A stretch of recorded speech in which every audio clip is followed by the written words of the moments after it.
NASCAR back on the concrete at Bristol. World's fastest 5/8 mile.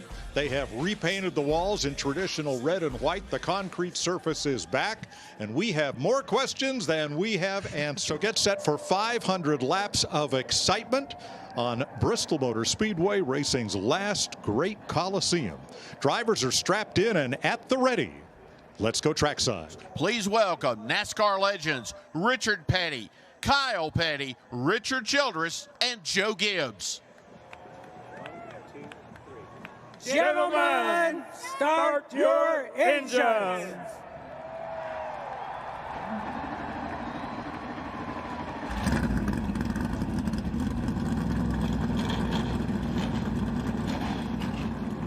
And that's the quietest this place is going to be for the next several hours. The pace car is in. Boogity. Boogity. Boogity! Let's go racing, boys! Let's go cruise the concrete. Gotta love you some DW. He loved this place. And it loved him. A lot of Fords up front so far. You see Ryan Blaney get loose, and this is going to happen a lot in these first few laps until they get that resin run in and get the top layer knocked off of it and the rubber put into it. We see Josh Berry underneath Ryan Blaney, but things are going to happen fast here at the beginning, boys. I see Josh Berry slipping and sliding in that resin you speak of, and Blaney holding him to it. Yeah, looking, you're outside already on the leader. Did take any time at all. As soon as he got around Blaney, pounced on him. Bump and run, turn 3, car on the wall. William Byron. Keep it up there if you can. Well, he had a lot of help. No caution. And while all that was happening, Denny Hamlin's taking the lead. Byron has damage. Here's a look at it, lower right. 3 wide. I think Bell got into Logano just ever so slightly. Then I think he got in the marbles up off of 4, and he got down to the next corner and didn't have any grip in his tires. Woo, very tight. Off of 4, Josh Berry looking back underneath Bubba Wallace. Got him. Man, this 4 car come to play today, boys. I really like the speed of the 4 car through the center third of the corner. Guys, I am so intrigued by what is happening right now, because you really cannot tell who's doing what. Like we thought Denny Hamlin was the guy that was going to take off and run, and now he's getting passed on the outside by Chase Elliott. Chase Elliott to the point. How about that? Caution is out for Zane Smith, who blew a tire on the front straightaway and the resulting debris. Now, Chase Elliott had gotten out front and led Hendrick Motorsports' 80,000th lap. Well, in last fall's race here, there were only 10 lead changes in the whole race. We've had more lead changes in the first 70 here than in any race on concrete in Bristol history. Wow. We're back under green. Denny Hamlin out in front of Ryan Blaney. Chase Elliott on the outside. Kyle Busch drops low in 4th. Buescher takes 3rd from Keselowski. Denny Hamlin in a wall off of 3. Turn 3. And a spin in turn 2, and it's Kyle Busch. And it's down. The right rears finally blew out on him. I don't think he's the only one. Denny Hamlin was in trouble getting into 3. Kyle Busch going around in turn 2 is the reason for the look. There's no tire left on that right rear. It's just wearing through all the tread down through the cords, and finally it just blows air out the cord. Ty Gibbs wins stage 1, an eventful 125 laps that saw 4 caution flags and 16 lead changes. On the last lap, backed up to 1670. Now he's just content to ride right there. Martin Truex is not content. He wants the lead from his Joe Gibbs Toyota teammate and takes it. And well, Ty Gibbs had the best car at the end of the last stage, so he's in a crash. Turn 4. Daniel Hemrick up and against the wall. Zane Smith with him, and Ricky Stenhouse put us under caution. This all started down the backstretch, checking up in front of him as well, and then Stenhouse gets into McDowell there, slides up into. Well, he bounces off another one. I think he had some damage in front of his car from what happened in turn 2, and the rest is history. Here we go for the lead. Lap and a half to go in the stage. Ty Gibbs takes it away from Joey Logano. Rifled that car off into 3. Little wiggle on exit. Comes Keselowski, the outside of Logano as well for 2nd place. And I think he's been right there with Ty Gibbs as he came through the field. And when he went by Brad Keselowski, he followed him right through the rest of the pack to the front. But that 54 car is definitely the dominant car. Ty Gibbs sweeps the stages in Bristol. Gibbs restarted 28th, and around goes Kyle Busch in turn 2. Caution waves.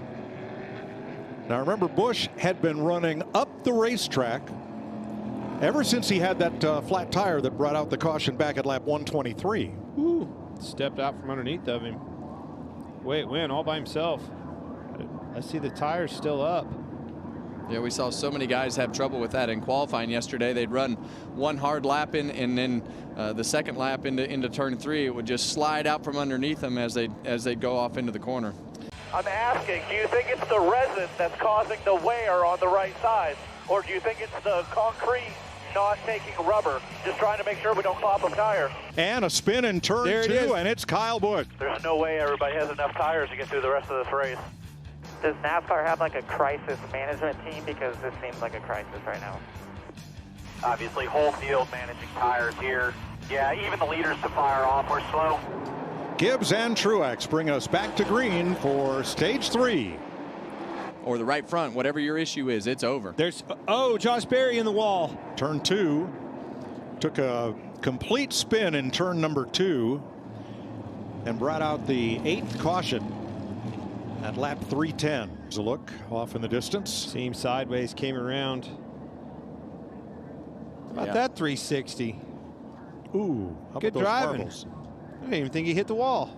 Yeah, and it's a game of chicken right now. You don't want to pit because you're hoping that somebody else has the issue, as you see him go by Todd Gilliland, and Stenhouse goes around.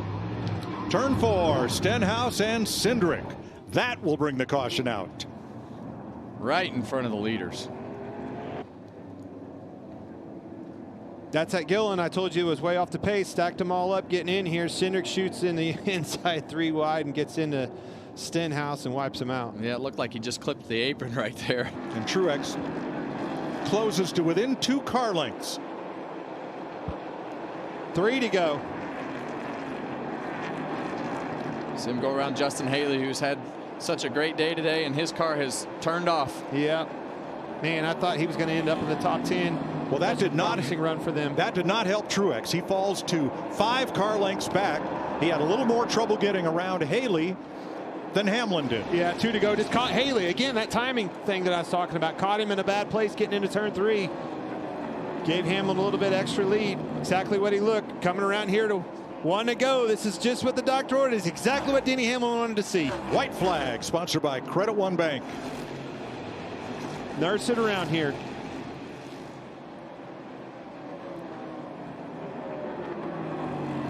Works around the outside of Chase Briscoe. And by about 12 car lengths, Denny Hamlin is going to win Bristol. 2 in a row here. My man. A winner here last fall. And he wins on the return to spring concrete. When was the last time we had a race finish with just 5 cars on the lead lap? I don't know, but I love the strategy of all the things that happened, and with the drivers and the teams having to manage the way that their cars were handling, how fast you went. There was way more to it than just hammer down, go as fast as you can go, and you know, hope for the best. Age, wisdom, and experience. That's what prevailed today. Denny Hamlin, Martin Truex Jr., Brad Keselowski. And a really fast race car. Be careful with that podcast journey you're on. Dover 2004 was the last race where we had 5 or less cars finish on the lead lap. Let's see if he says it. Nope. Love it. Got the job done. Number 1, baby. Hey, race fans, thanks for watching our video. For all NASCAR on Fox News, content, and the best clips from Fox Sports, be sure to follow and subscribe to our channel.